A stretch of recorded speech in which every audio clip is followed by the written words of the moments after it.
Welcome back to Water and Shade. Today we're taking a look at 5 characters from books who did not make it into the screen adaptations. We've definitely got a lot to say about that.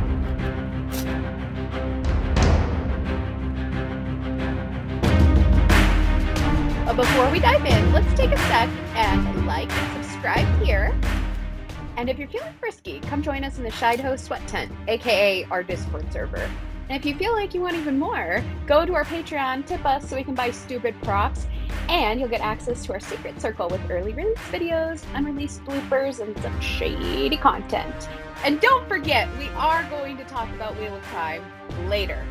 We will talk about one character in the upcoming Wheel of Time show that we think will probably be cut. So, first up in our list is PEEVES, the poltergeist from Harry Potter. They had cast and filmed the roles for PEEVES the poltergeist. And it starred one of my favourite human beings to have ever walked upon this planet, Rick Mayall, which makes it so much worse for me because I'm just like, why the F would you cut him out? Don't get me wrong, I watched this interview with Rick Mayall and he was like, well, I filmed the scenes, I got paid, and I didn't have to do anything, so it worked out okay in the end. But I feel like I needed to see that. Yeah, well, and I can understand why he was cut. That's more work, and I mean, they already had John Cleese, who's another very prominent British comedy dude, as Nearly Headless Nick, and I was sad not to see that because I really enjoyed PEEVES. We share a soul. He's just supposed to be the embodiment of all the weird shit that kids get up to, but I can see it because the second Harry Potter movie was so excruciatingly long and so boring, and it was just so dull that, like, yeah, it would have added a little, but I think there's enough whimsy in the world of Harry Potter that you can get away with taking out one of the mythical beings and do okay with it. I'm just really sad that was their casting choice and we got to miss out on him doing it. So at number 4, we're not just going to stick with literature only. We're going to talk comic books as well. And this one is Miss Marvel, or Captain Marvel as she's known now, in Civil War. So back when the comic book version of Civil War with Captain America, which was then made into a Marvel Studios movie, back when this was in the comic books in the mid-2000s, she was a very strong, prominent member of that story arc with Captain America in the Civil War. This is kind of a hanger-on, but they also, in that original, had Luke Cage and Jessica Jones in there, but due to, them having their own series on Netflix at the time that Civil War came out, it makes sense that they would not be in there. However, Captain Marvel, as we know her now, back then Ms. Marvel, wasn't in the movie, which seems like a crime. It really does.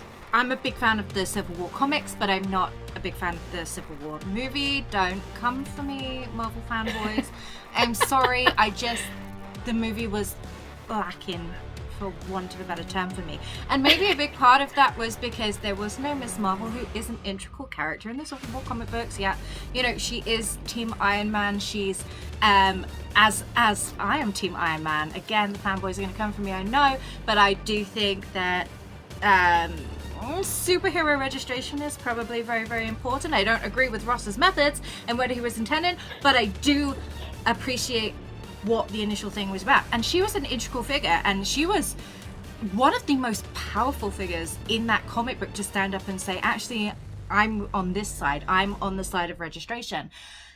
And that was like a big, like jaw-dropping moment that she would have been on that side when everyone would have thought she would have been on Captain America's side.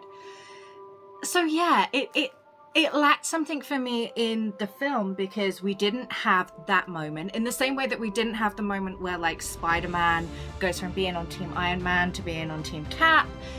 Mm-hmm. Those kind of like moments where you see this like super band of Avengers actually like cracking, and I'm over here, and no, I'm not, now I'm over here.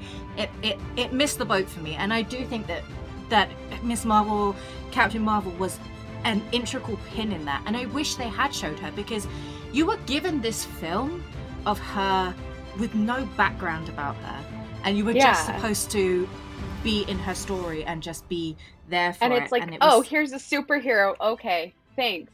I would have another one. Yeah. The Marvel comic universe is so, like, especially the movie universe, they work so hard to put those little Easter eggs in.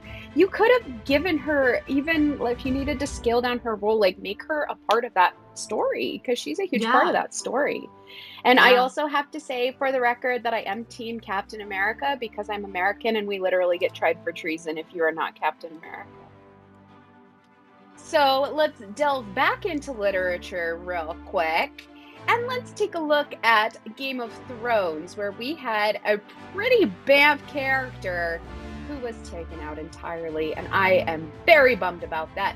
Let's talk about Lady Stoneheart. That was pretty, like, it really pissed off a lot of fans.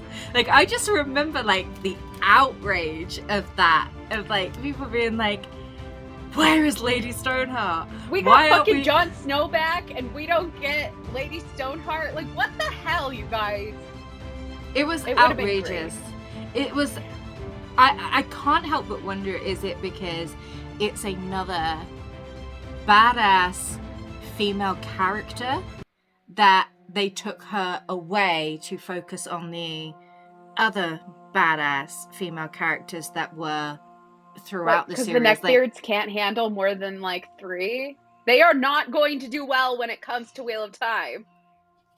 If they can only handle, like, 5 solid female characters, they're gonna lose their minds. I really hope that their neckbeards turn gray and fall out.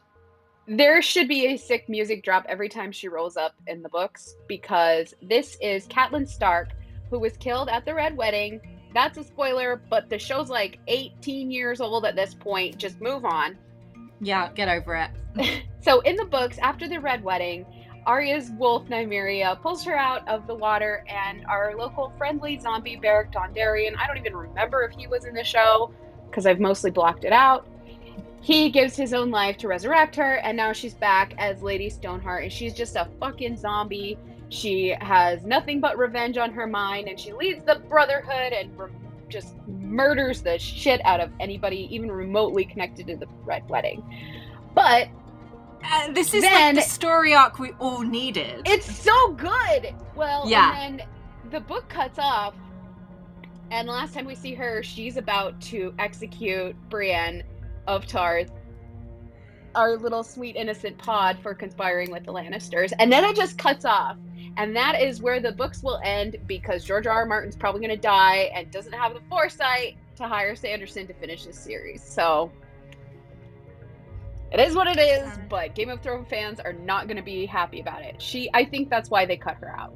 I really do, because there wasn't a story and they didn't know where her story was going. It's one of those things where sometimes you get a character that's such a fan favorite that if they are an incomplete character, anything you do that deviates is just blasphemous. Yeah. And that's what I think it comes down to. I think that she's just a character that just it was one that they maybe just couldn't. It's one they maybe felt they couldn't give justice to, like give the right story arc to, which is a shame. It's a shame. I think it would have been very, very cool, but especially to have seen what the TV show ended. Maybe the TV show would have ended better. Who knows? But you know, it wasn't to be. If I smeared some feces on a screen, I feel like this series would have ended better. But this is not the time for that. Okay, and number 2, it's Tom Bombadil. How? Yeah. How? You knew that this was coming. How did you leave? Okay. They left. Okay. Resident Lord of the Rings resident here. Let's talk about Tom Bombadil, because I have a lot of issues with Lord of the Rings and the liberties that they took. I understand them. I've watched the commentaries. I know what's in Peter Jackson's head. You know that I have done this. I understand why Tom Bombadil was cut.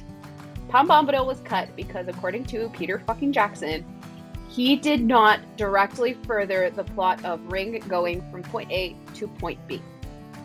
That's really it. And I do understand that, because it is a segue, and then you have somebody who really like gums up the works when you're like, this is a magical, terrifying piece of equipment that we need to destroy, and here's this random dude who just like, you know, smokes a bunch of pot in the woods and does mushrooms with his super hot, inexplicably hot wife, and they just sit around in their van life, like, you know, smoking pot and doing shrooms, and he's just like playing with this magical object, and then he's like, okay, have fun. There's a bunch of ghosts out there, by the way, so be careful, but I'm not going with you. And then they leave, and then he comes along and is like, doop-a-doop-a-doop. Literally, that's literally what he's doing in the book. His entire thing is like sing-song. So he goes and saves them from the Barrow Wights, which were also cut, and I have problems with that, because that was a really cool little mini story.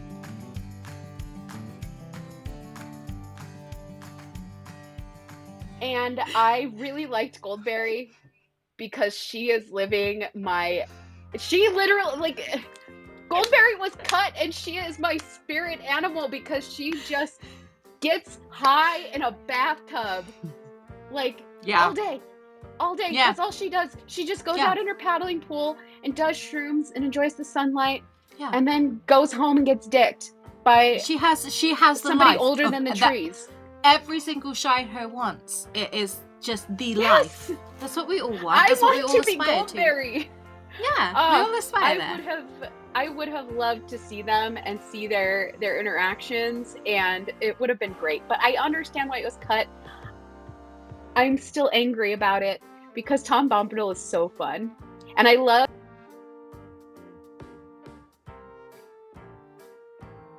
It's interesting, like that.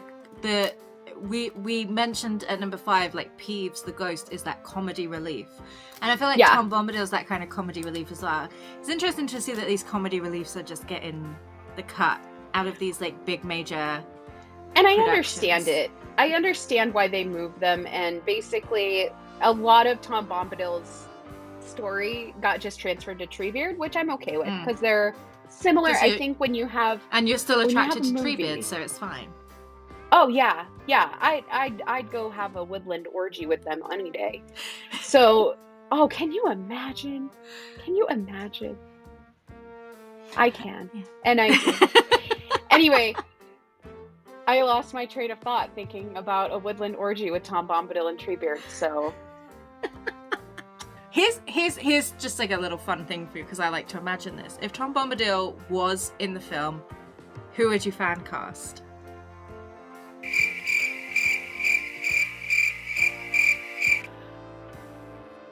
Patton Oswalt. For me, it would be Jack Black. That'd be pretty solid. I think both of them. No, I think Patton Oswalt, because he's a nerd, and he's also secretly my twin. If you look at pictures of us from our childhood, we look exactly the same. So Patton Oswalt is my secret brother. Hey, bro, send me some money. Thank you. Jack Black's a huge nerd, and he does like to play guitar and just be like ring-a-ding-a-ding. You just imagine, like. That would be jolly. I feel like John Rhys Davies would just do it, because he was Treebeard too, as well as Gimli. Yeah. So, well, he might be in the Lord of the Rings television program on Amazon Prime. So. So before we get to number 1, we do have one tiny honourable mention, and that is from Venom, Spider-Man. Yeah. I was just a little confused how you would make a Venom movie without even mentioning Spider-Man. And I know that they kind of had that like pretend Jeffrey Bezos or Elon Musk kind of. Like, I understand the logistics of it. I just don't agree with it. Is what we're saying. Yes, they're the same basic story. Like, you can't really do one without the other. So it's kind of like you know what it is. The symbiote is not that symbiotic because there's no Spider-Man. Anyway, so that's our honorable mention. Didn't make it to the top 5, but we just still wanted to say it anyway because it irritates us. All right. So our final one is in another Lord of the Rings one, because I just have a lot to say about Lord of the Rings, and I think that it was an absolute crime and travesty that they did not put the Grey Company in Lord of the Rings, because they were so freaking cool, and I am very sad that I did not see Elladan and ELROHIR be their beautiful elfish selves, and I just had to sit there and look at fucking Gimli, who I'm really attracted to, and Aragorn, who I'm sort of attracted to, and Legolas, who I'm attracted to when I'm feeling like fucking a girl. But I want some Elladan and ELROHIR because they're so cool, in that whole arc. It was really dumbed down. And they also took out HALBARAD. And yes, I say it like that because that's how it's supposed to be said. It's HALBARAD. And he was the little man.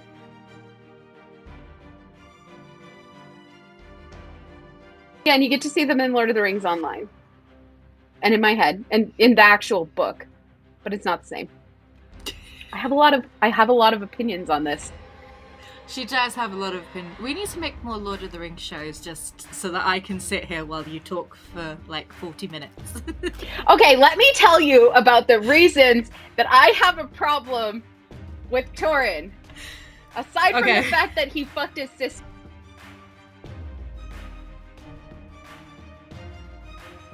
Really? My favorite quote from the Children of Hurin is, "Incest is the best, put your sister to the test."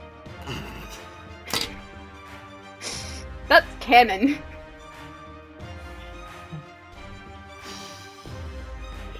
Tolkien was a wordsmith. Tolkien was a wordsmith. You know this. He made such beautiful language. He was a poet and he that didn't. He was a poet and he didn't even know it. Or maybe he did. He knew it. Okay. So that's our top 5.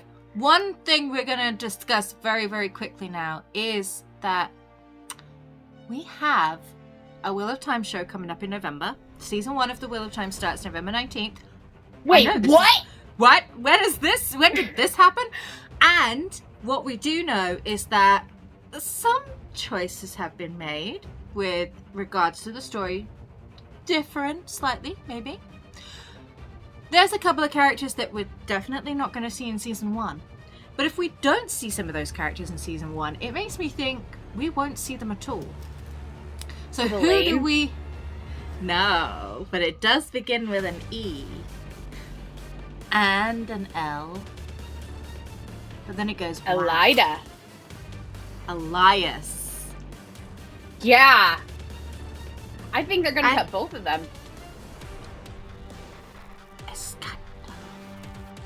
You can't cut Ellada. She's like one of the greatest villains.